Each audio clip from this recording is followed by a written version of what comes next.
I am willing to bet that at least from time to time, you feel like it is just completely overwhelming to be a good, exceptional, excellent homemaker. Perhaps even a mediocre one feels like a bar that is just set too high. As someone who makes content about this topic and who talks about productivity as a mom and being a homemaker and all of, sort of that whole genre of content, I try to share things that I think are helpful tips, time management, but I'm also kind of keenly aware in reading the comments that I get from you guys, some of the things that y'all are responding to. I think perhaps just like any other area of interest or things that people kind of try to dive into and refine and make better, we can often end up overcomplicating those things. And so while I will continue to make content around this topic, this video to me, I want this to sort of sum up the one and only thing that you need to work on if you want to be a good homemaker. There really is just one thing that you need to focus on and work on. If all of the other stuff feels overwhelming, all of the tips, the organization, don't multitask, but do a little bit here and then make schedules and routines, but try to really stick to them. And if all of that feels like too much for you, it's overwhelming, grab some coffee, grab a cup of tea, come join me, let's have a little chat. And I really want to kind of share my heart with you on this and share the one thing that I think you actually need to work on to become a better homemaker, to feel as though you're being a good homemaker, and to see improvement in that area of your life if that's something that you desire. All right, y'all, we've had our little intro. We've lost the folks who are like, this is tradwife stuff, I'm not here for this. Hopefully, if you're still here, it's because this is a topic you actually care about and want to discuss. Let's first just quickly go over in our heads and grab a notebook and a pen and write this stuff down for yourself. What are some of the things that you think are necessary for you to do, have, be, in order to be a good homemaker, in order to take good care of your family, whether you're a 100% homemaker, stay-at-home mom, or you've got side jobs, or maybe you work outside of the home, but you still see a homemaker as a primary part of what you do with your life. I'd love to hear what some of the things that you would list as part of your responsibilities and activities in that role would look like. I think a lot of us would list things like staying on top of laundry, meal planning, doing a lot of the organizing and decluttering, keeping our homes clean and tidy, home decor, decorating your home, managing sort of everybody's schedules and birthday parties and events and doctor's appointments and dentist appointments. There are so many things that I think a lot of us would initially think of if we were asked to sit down and write a list of like, okay, what's the job of a homemaker? Okay, well, here's all the things, right? And we even see the memes that sort of are meant to be encouraging, right? So they'll say like, the average homemaker's doing da-da-da-da-da-da, or stay-at-home mom is doing da-da-da-da, and they'll list out all the activities, and then like, what does a professional chef make? What does a transport driver make? What does a home repair and a home interior designer? And they'll like say, the value of a stay-at-home mom is $250,000 a year, whatever. That's all fine and good, and I don't disagree on its face with just some of the basic premise of that, though, that's obviously not an apples to apples idea, but it's a good place to kind of jump off from. If these are the tasks, right? These are sort of the expressions of being a homemaker. These are how we tangibly are doing our job on a daily basis. Job, I put that in air quotes, not because it's not a job, but because it's not a paying job. In order to be good, and dare I even say excellent at those things, now kind of ask yourself, well, what qualities does a person require in order to excel at those things, in order to do an exceptional job, or hell, even, somebody just throw something at my office? Is that a chicken? Or even just a mediocre job at those things. Here's where I think sort of the misnomer comes in, is that we think we need to refine our schedules. We need to be more type A. We need to be better at making lists. We need to be better at prioritizing. We need to all these things. When the reality is that the ability to do all of those things and do them well, the ability to manage all of that, think about all that, it's really all based off of one singular sort of area, right? And that is the posture of our hearts, and arguably sort of the sister to that is our character traits, who we are as people. The expression goes that, and I'm sure it's, attributed to somebody that I can't think of off the top of my head, but character is who you are when no one's looking, right? I think we can all agree that there are many days where motherhood, parenting, being a homemaker is a pretty thankless job. It is one of those jobs that you sow so many seeds every single day, but you may not reap that harvest for years. Raising children and tending home, not only is it the kind of job that must be repeated every single day. And listen, we get told all the time that the definition of insanity is to do the same thing over and over again and expect a different result. Well, maybe I'm insane if I'm continuing to clean this area or pick up this thing that's just going to be right back there tomorrow. So it can make us feel like we're just spinning our wheels, right? We're running in place. So when you're doing a job every day that is thankless, as something that you're not getting a ton of appreciation for, and this isn't, we're not going off on anything here about whether or not your husband or your spouse appreciates you and all that. That's not, really what. It's okay. You can come in for a second. See, I'm about to, my husband brought me a coffee. I want the coffee. I will be interrupted for the coffee. Thank you. Speaking of appreciation, it's a good man. It's a thankless job. And when you have a thankless job, that really requires you to have an internal motivation to do that thing, right? No one's thanking you for it. No one's giving you an award for it. Nobody's paying you for it, right? So what's your motivation? Why would you even do this? This is kind of goes back to, if you missed in video 1 where we talked about the 6 ways that you're wasting your time as a homemaker, we talked about that 6th thing about laziness, but also apathy. And I think a lot more moms fall into apathy than laziness. It's kind of hard to be lazy as a mother and actually take any kind of care of your children. So I think a lot more moms fall into apathy. And this is what I'm talking about. When there's no one to praise you, when there's no one to cheer for you, when there's no one to even just say a simple thank you, you have to be internally motivated for why you're doing this. You have to believe in something bigger. And this is, I know I'm starting to sound like I'm trying to like an inspirational speech. It's not, it's just the reality of what it is. And if we as mothers allow the outside world to diminish our role and what it is, what we're doing, why we're doing it, we start to believe those things, and that internal motivation just disappears, because if you believe that what you're doing doesn't have any value, any meaning, any worth in the larger world, then, really, why bother, right? So I think that's where the apathy is born from. But so let's take all of this and say, I know you were like, the one thing, Angie, I don't hear one thing. The one thing is your heart, your character, these traits about you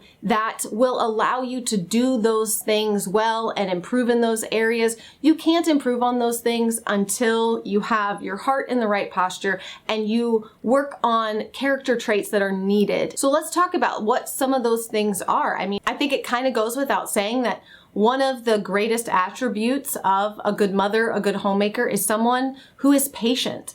And I always, from the time I was young, I remember my mom saying, and it was something I've just kind of repeated to myself, like, patience is a virtue. And I say it with a little bit of sarcasm, like, this is not a virtue I possess, right? Mothers tend to be far more patient with our children, not always. And again, I think we put expectations of perfection on these areas that then make it feel like we're never achieving it. And so patience is something that if you don't have it, that's a trait I would highly recommend working on. And again, I don't say that from the posture of someone who is perfectly patient all the time. I say this as someone who's been parenting kids for 16 years. The older I get, the tireder I get, and somehow that's also translated into more patient.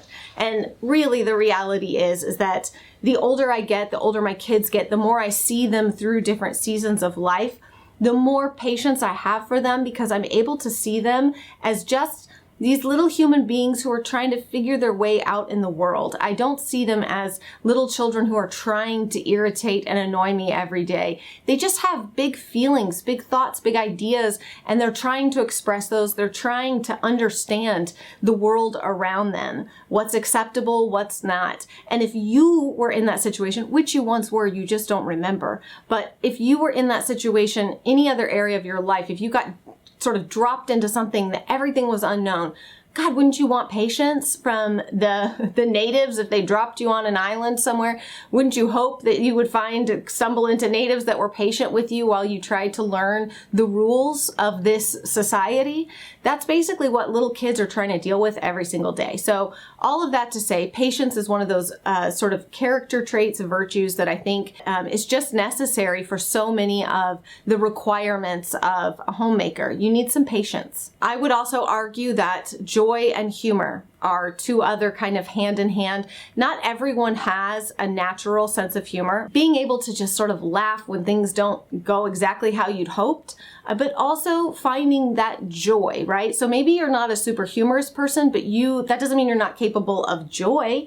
And having joy it's sort of like happiness, right? It's not something we attain. It's a state of being. It's not based on your outside circumstances. Those are constantly changing. So if you're waiting for something in that outside circumstance to change before you can be joyous or happy, you're going to be waiting a long time, and that happiness and joy will be a fleeting emotion and feeling. It's a state of being. It's a choice to be happy despite our circumstances, in spite of our circumstances. And I think joy is much the same. It's an emotion that we must choose every day. And again, fake it till you make it is absolutely an acceptable way to be.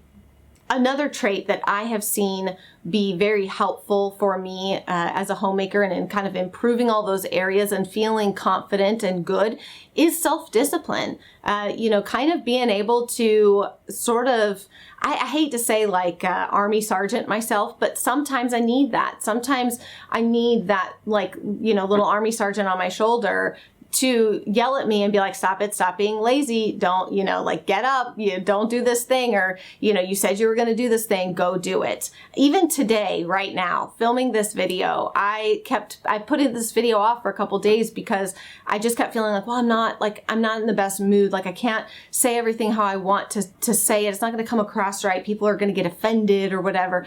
And I just said, go get your butt dressed. It's actually, it sounds stupid, but it's why my hair is up right now. Normally, I style my hair and stuff, but this time I didn't. I threw in some dry shampoo, pulled my hair up, and I smacked on some mascara and lipstick and made my butt sit down here. I didn't do my usual face of full makeup and hair and stuff because I knew I was making excuses. So self-discipline is something that we have to kick our own butts, all right? We have to reach that shoe around and give ourselves an old kick in the hiney. And it's one of those things that it's a muscle. In my opinion, it's a muscle. The more you exercise it, the more you use it, the stronger it gets and the better your brain gets at listening, right? Or your body gets at listening to your brain. You can override those things. To me, it's one of those things that I have worked on a lot, and I've seen the fruits of working on discipline, self-discipline. And the last kind of piece of this, because I know you tricked me. You said it was going to be one thing. It is. It's your heart. It's your character. Now, there are these little things that trickle out from that are, to me, tangible ways that you can work on that thing, right? I don't want to just tell you, just work on your heart and character. That's it. And you're like, okay, great. What am I supposed to do with that?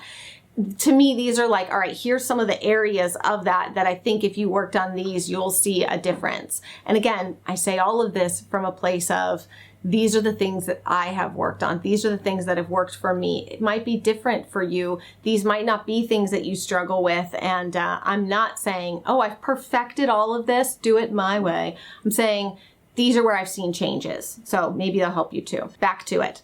The last area is a sort of a combination of being very compassionate for the people in your home, even your spouse, when you don't feel like being compassionate, and sort of having a heart of service, a heart of wanting to serve those in your home. We live in a society and culture that is me, me, me, me, me, me, me, me, me. And look, I'm not saying don't love yourself, that you should hate yourself or any of that stuff, but those two things are not mutually exclusive. You don't have to hate yourself just because you don't put yourself on a pedestal. That's not the same thing.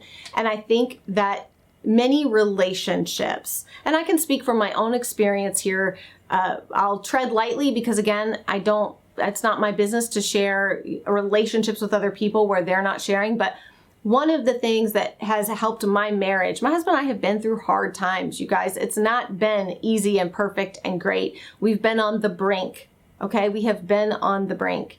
And one of the things that I chose to change was to say that I wanted to have more of a heart of service towards my husband.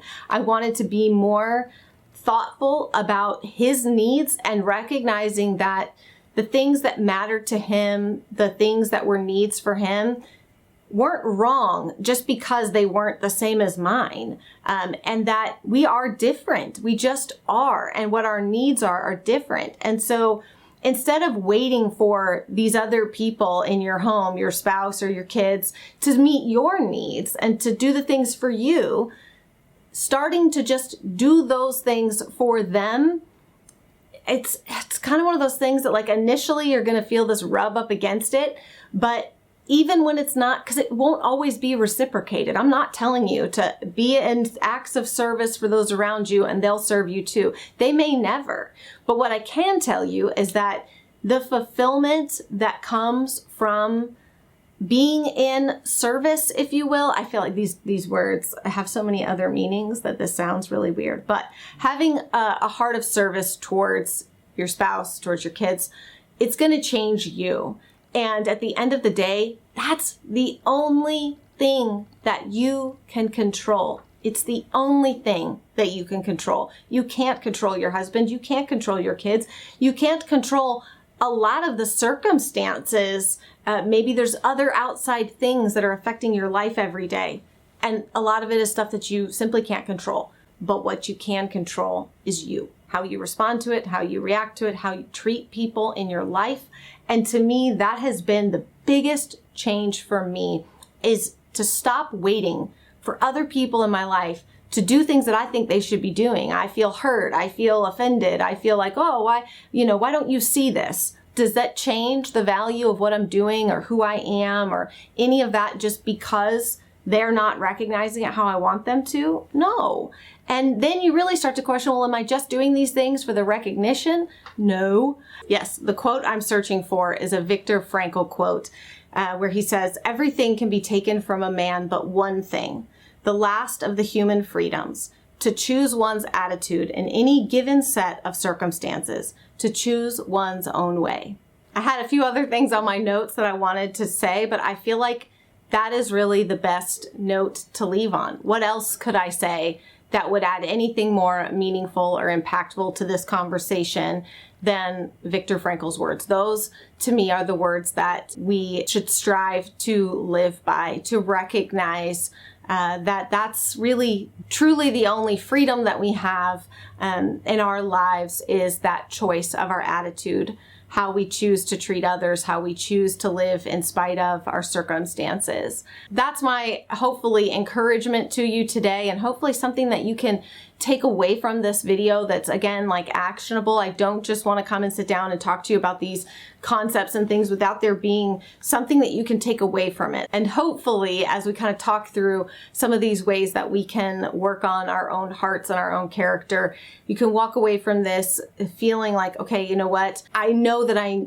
at some point want to work on my cleaning schedule and, how I manage my time and how I, bake my homemade bread and do all of these things that, are part of that role of being a homemaker. But checking those things off a list isn't what is going to make you feel like you're doing a good job as a homemaker. We can check lists all day long. But if we know that we're doing all of these tasks with a chip on our shoulder and a hardened heart and a sense of apathy towards our family, they will never feel fulfilling. They won't give you any of the meaning that you might be searching for. It will just continue to feel like a soulless effort, and we'll continue to buy into many of the narratives and the things that we hear about being just a wife or just a mom or just a homemaker. You know, we'll continue to buy into that lie until we can see for ourselves the value of our role, and we feel as though we are giving it our best. And when you know that you're giving something your best and you know that you're giving it your whole heart, that's where the real fulfillment and meaning comes in our tasks and things that might just seem mundane. So that's it for me today, you guys. I hope you enjoyed. Be sure to subscribe. This is a topic we're going to continue to talk about in various ways and facets. So if you enjoy kind of hearing about these things, talking about these things, learning together, join us. Subscribe, give this video a thumbs up if you enjoyed it, and I will see y'all again very soon.